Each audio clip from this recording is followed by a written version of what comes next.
Segundo o princípio da polaridade, tudo é duplo. Tudo tem dois polos. Tudo tem o seu oposto, que formava um velho axioma hermético. Ele explica os velhos paradoxos que deixaram muitos homens perplexos e que foram estabelecidos assim.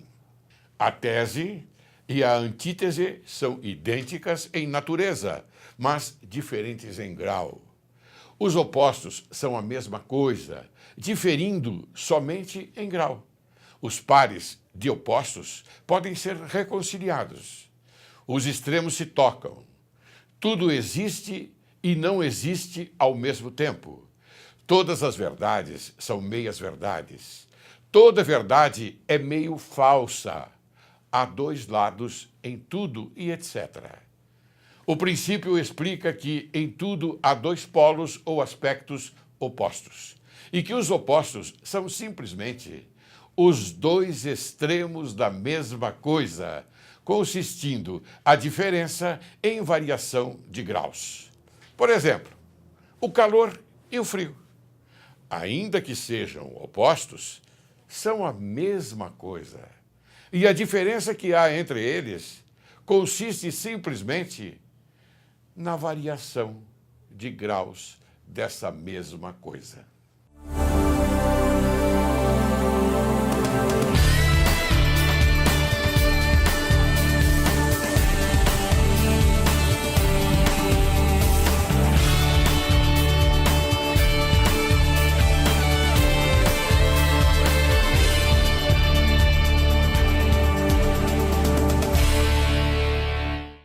Hoje, Direito e Justiça em Foco conversa com você, caríssimo telespectador, abordando o inquérito policial. Esse é o tema, aspectos do inquérito policial.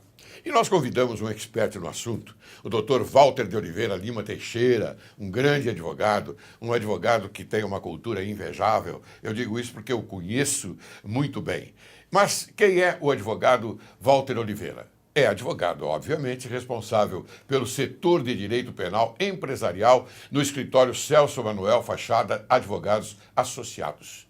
Diretor-secretário do Interpoj, ou seja, Instituto Internacional de Estudos de Polícia Judiciária, com sede em São Paulo.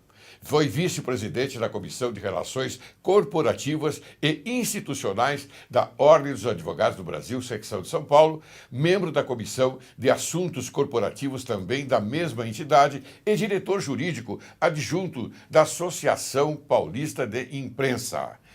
Portador de diversas medalhas, como, por exemplo, a de José Bonifácio, concedida pela Câmara Municipal de São Paulo.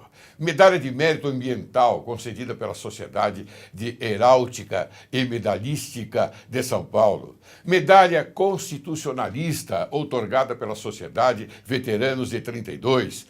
Medalha Governador Pedro de Toledo, outorgada pela Polícia Militar e pelo MMDC. Bem, o currículo dele é extenso, mas eu apresentei apenas uma parte do currículo. Walter, como você está? Bem? Bem, professor, eu gostaria de lhe agradecer o convite. Estamos aqui para bater um papo. Ótimo, muito bem. E esse papo é proveitoso, porque quem vai aproveitar é o telespectador, a sociedade, enfim, esse povo que nos assiste. Porque, Walter, aqui nós damos uma informação e a informação é correta. A informação é a verdadeira. Eu já faço uma pergunta para você. A partir da notícia de infração, a notícia da infração penal, as investigações policiais levadas a efeito, o objetivo é o fato típico e antijurídico? Na realidade, sim. O delegado de polícia, recebendo a notícia da infração penal, tem a obrigação de tentar reconstruir o fato para chegar à verdade real, à busca da verdade real. Aquela mais próxima do que aconteceu naquele momento onde o fato antijurídico ocorreu. Sim, mas esse trabalho manejado pela Polícia Judiciária na reconstituição do fato criminoso é a máxima da natureza jurídica do inquérito policial? O objetivo do inquérito policial é a apuração da autoria e da materialidade. Certo. Mas precisa atentar para a busca da verdade real. Tentar chegar mais próximo possível do que aconteceu no momento da infração do ato antijurídico. Se assim não for, corre-se o risco de erros, como Sim. os famosos casos aí da escola base que ocorreu, né? Nós temos que ter o cuidado de chegar próximo. E para isso, os delegados de polícia hoje de São Paulo estão muito bem preparados, fazendo cursos na academia, se atualizando. Eu estou orgulhoso da Polícia Judiciária que temos hoje. É muito bom a gente ouvir essa declaração de um advogado brilhante como você, porque o povo sempre está inseguro. E me parece que cada vez que passa, com o passar do tempo, se torna mais inseguro ainda. E vindo uma declaração desse teor, é uma satisfação muito grande informar, dizendo que fiquem tranquilos, porque a nossa polícia é boa. Mas eu pergunto a você, realmente acontece isso? Ou seja, a infração penal, houve o fato criminoso, e a polícia se desloca da delegacia e vai até lá imediatamente? Vou me socorrer do Dr. Grela, nosso secretário de Segurança Pública. Ele mesmo disse. Aliás, eu quero fazer uma homenagem ao Dr. Grela. Parabéns pela direção, não é? na Secretaria de Segurança Pública. É uma direção segura, muito bem informando a sociedade. Maravilhoso. Parabéns, secretário. Eu, como advogado, vou até dizer, acho que dos secretários do governador Geraldo Alckmin, o professor Grela é o que melhor tem se destacado, porque luta por melhores salários para a classe. Sim. Dos policiais militares e civis, luta por melhor aparelhamento da polícia. E São Paulo é muito grande, então o número de boletins de ocorrência que são registrados, como diz o Dr. Glória, quando a polícia quer elucidar o fato, elucida. Muito bem. Elucida. Ele, inclusive, é um brilhante promotor de justiça, promotor público, não é? Sempre cônscio das suas obrigações, e também na secretaria ele avança para que nada aconteça de ruim, sempre o melhor. Então, nós estamos muito bem com esse secretário. Parabéns mais uma vez. Bem, mas as coisas, então, acontecem desse teor? Quando a polícia quer, consegue elucidar, sim. Mas... Tem meios de fazê-lo. Veja agora a prisão das 3 mulheres aí, no caso do esquartejamento de Higienópolis. Ah, é? Acabamos de... Você não quer colocar isso para o telespectador? Então, aquela por favor. Questão do corpo que foi encontrado em Higienópolis, esquartejado, e depois a cabeça foi encontrada na Praça da Sé. A polícia acabou de estudar o crime e prendeu as 3 mulheres envolvidas. Tem, inclusive, filmagens delas carregando as sacolas pesadas. E agora ficou difícil. É o que eu digo, quando a polícia quer, a polícia vai atrás, procurou os condomínios da região, procurou estudar a área. Investigação. Investigação policial é essencial. É essencial. Mas, E sempre presidida por um delegado de polícia. Claro. Sempre. Mas a conotação que há entre essas 3 mulheres e a pessoa que foi esquartejada, qual é? Você soube já, não? Me parece que ele tinha um caso extraconjugal, fora de casa, e a amante resolveu acabar com o problema. Não diga. Convidaram e esquartejaram o rapaz. Que era um motorista de ônibus, não era ninguém de posse, não, era alguém simples. Era uma pessoa simples. Pessoa simples, pessoa do povo. Poxa, que... Olha aí. Uma Não é só casos clamorosos, que envolvem gente rica, essas coisas comuns também, quando a polícia quer, consegue elucidar. Ótimo, muito bem. Telespectador, nós estamos seguros. Então, me diga uma coisa. Quando ocorre uma ação com criminal, lógico, com elementos fáticos da prática delitiva em crime que deixa vestígio, esse é um crime que deixa vestígio, não é? Sem dúvida. Então há necessidade do exame de corpo de delito, Isso. que nós, por um técnico especializado, ou seja, um perito, não é verdade? Então, há necessidade sempre. Há necessidade sempre, o delegado de polícia, neste caso específico, inclusive pediu auxílio do Instituto de Criminalística, o pessoal de informática desenvolveu toda a reconstrução do rosto da vítima e depois das filmagens para chegar nas pessoas que teriam, em tese, participado da entrega do corpo, do desova do corpo. Foi todo ele feito com perícia criminalística. Muito bem Importantíssimo colocado. isso. Isso é importante porque a investigação criminal é essa. A demanda é muito grande. Os crimes acontecem a todo momento nesse estado de São Paulo, lamentavelmente. Mas nós temos uma polícia eficiente, então. Temos sim. Mas por que a polícia chegou naquele caso onde o tal de Marcelo, não sei se você se lembra, aquele garoto de 10 anos, se não me engano, Sim. que eliminou a família toda, o pai, a mãe, a avó. Você acha que a polícia andou bem nesse caso? O professor Guido Arduro Palomba tem uma excelente tese a respeito. O garoto tinha um desvio psicológico. Desenvolvido, inclusive, em função dos desenhos que ele tinha em casa e tal. O professor Guido parece-me que foi convidado a participar no inquérito policial. Sim, ele foi. E fez um trabalho digno de elogios também. O Guido, quando se debruça sobre questões, ele aprofunda e o garoto tinha um desvio sério. Muito bem. Essa coisa de violência. Muito bem. Então quer dizer que são significativos os indícios suficientes de autoria e materialidade delitiva no inquérito policial? São, especificamente no caso do Marcelo, do garoto. A família não aceita que tenha sido o garoto. Mas os indícios todos de autoria e materialidade delitiva estão muito bem documentados naquele inquérito policial. Eu tive acesso rapidamente, como curioso estudante do direito, e fui verificar, porque eu também achava muito difícil como é que uma criança daquele porte iria aguentar o tranco do tiro da arma. Exatamente. Né? O tranco é uma arma forte, mas o pai ensinava ele a atirar, o pai era policial, a mãe era policial, quer dizer, ele estava no meio. E tinha isso. E os indícios de autoria e de materialidade são mais do que indícios, estão provados. São altamente suficientes. Muito bem, então quer dizer que esse caso foi bem esclarecido pela Polícia de São Paulo, né? Sim. Bem, a investigação policial deve projetar eficiência, nós sabemos disso. Inclusive, eu vou aplicar aqui um termo técnico que o telespectador daqui para frente pode anotar, a informácio delictis, né? Com o objetivo de esclarecer a causa do fato criminoso cometido pelo acusado. É isso mesmo? É isso mesmo. E nós, operadores do direito, temos que nos utilizar disso para a formação das estatísticas. Quais os casos mais elucidados, onde está ocorrendo o maior número de roubos, onde estão ocorrendo maior furtos, os roubos de bicicleta que estão ocorrendo na Xavier Toledo, os garotos passam de bicicleta e arrancam o celular da mão.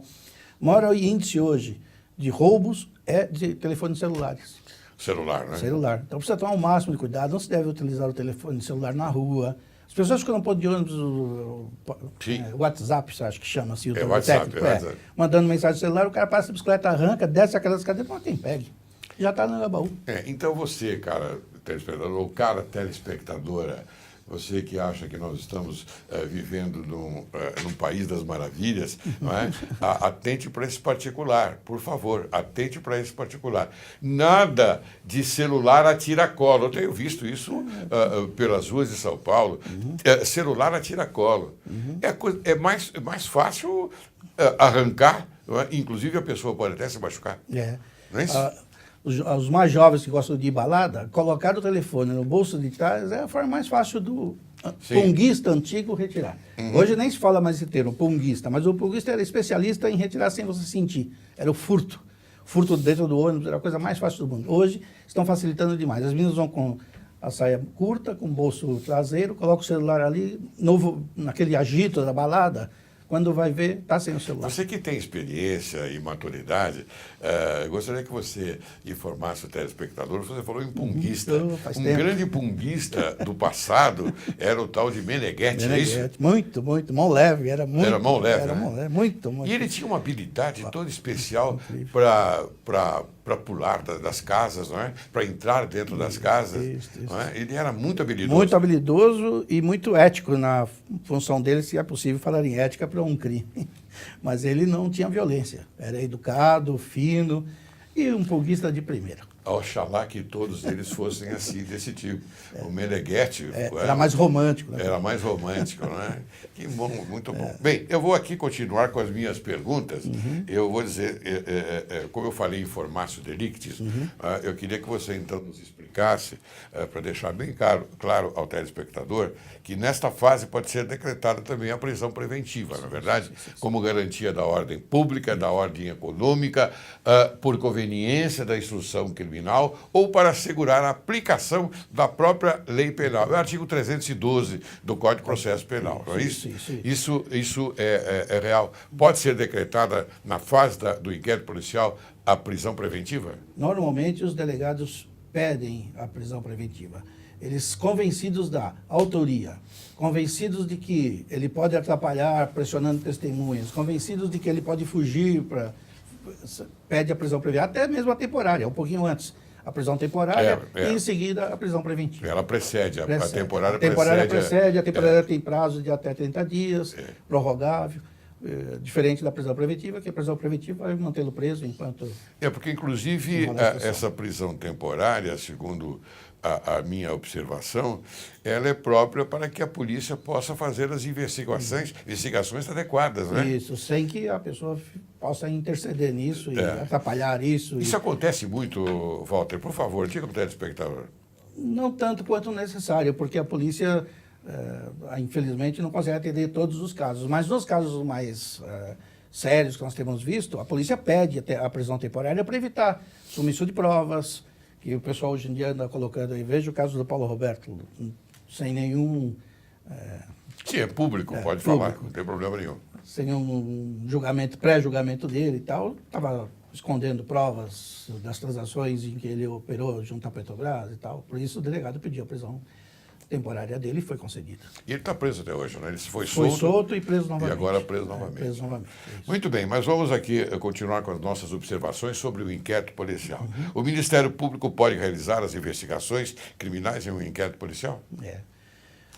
Olha, essa é uma questão que merece um pouco mais de atenção. Tecnicamente, não. Por quê? Porque o Ministério Público é o órgão acusador. Quebra um pouco a paridade. Certo. O Ministério Público pode requerer diligências... Há uma duplicidade de interesses. E, aliás, a Constituição, no artigo 149, se não me engano, não definiu uma das funções do Ministério como essa, de realizar investigações criminais. Tem inquérito civil, tem outros inquéritos que o Ministério Público desenvolve. Mas o inquérito policial tem que ser presidido unicamente pela autoridade policial. Pela autoridade policial. Né? Porque ela tem oportunidade isolada, né, de fazer as investigações e depois das investigações feitas, passa então a conclusão do inquérito. Não é isso? E ele conclui e já remete, aliás, antes é remetido para o judiciário, né? Judiciário, para o DIPO. Para que para que o juiz tenha conhecimento daquela prisão. É isso, Walter? Isso, é isso mesmo. E para que o Ministério Público possa solicitar novas investigações, novos diligências, né? Ou se sentir que está satisfeito, pedir para relatar. Muito bem. Muito bem. Eu ia fazer exatamente isso, eu ia fazer essa pergunta. Né? Então, nós podemos afirmar que o Ministério Público não detém o monopólio da ação penal, conforme o artigo 5º, inciso 35 da Constituição Federal, quanto à inafastabilidade do controle jurisdicional, é isso? Isso, a lei não excluirá da apreciação do Poder Judiciário lesão ou ameaça ao direito. Isso. Por quê? Porque é garantia constitucional, é garantia de direito fundamental. Não é porque o acusado está sendo acusado que os direitos dele têm que ser tolhidos. Ele merece ampla defesa, merece até mesmo um contraditório. Falamos sobre Eu vou perguntar daqui a pouquinho para você sobre o isso. Contraditório, porque essa é uma questão que sempre aguçou a minha reflexão sobre o problema. Não é? Porque se você tem o contraditório no inquérito policial, você vai suprimir, não é, um tempo na ação penal. Bom, mas nós vamos daqui a pouco conversar sobre isso. Antes eu vou fazer uma pergunta para você sobre o artigo 6º do Código de Processo Penal. Logo que tiver conhecimento da prática da infração penal, a autoridade deverá proceder à investigação. Na prática, é isso mesmo que ocorre? Eu já te perguntei no início do programa, mas eu estou fazendo novamente a pergunta porque isso suscita uma curiosidade do telespectador. Pois é. O telespectador tem ansiedade para ver os casos solucionados, mas a gama volume de casos que São Paulo registra diariamente, é impossível que a polícia consiga fazer isso da forma que o artigo 6º prevê. Ele deve, o delegado deve, mas não consegue fazer em virtude do volume excessivo de trabalho. Registrar um boletim de ocorrência de delegacia é no mínimo 2 horas. Verdade. Verdade, é assim que acontece na prática. O escrivão precisa estar atento, o sistema tem que estar funcionando direitinho, precisa que as pessoas estejam presentes para poder relatar, colocar os fatos como ocorreram, a sua versão dos fatos como ocorreram. Então, infelizmente, nem sempre a gente consegue aplicar o artigo 6º. Sim. Perfeito. Bem, quando eu exercia a profissão da nobre classe dos advogados... Aliás, você nos honrava com a classe. Não, mas eu inclusive digo a nobre classe dos advogados, porque é o advogado, não é, o responsável, primeiro, não é? Dizem que ele é, eu afirmo, o primeiro juiz da causa. É verdade, eu só aceito se eu estiver convencido da causa. Exatamente. Olha aí, telespectador, é bom ouvir essa declaração de um brilhante advogado. Só aceita se tiver convencido da causa. Não aceita. Caso contrário, eu peço para ele procurar um outro colega que milite de outra forma. Não aceito. É difícil nós obtermos uma declaração desta, mas isto...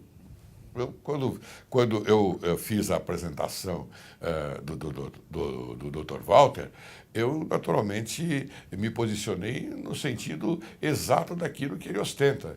Ele é um homem digno, um homem correto, um homem confiável. É como eu digo sempre, nós temos que nos acercar das pessoas confiáveis, não é verdade, Walter?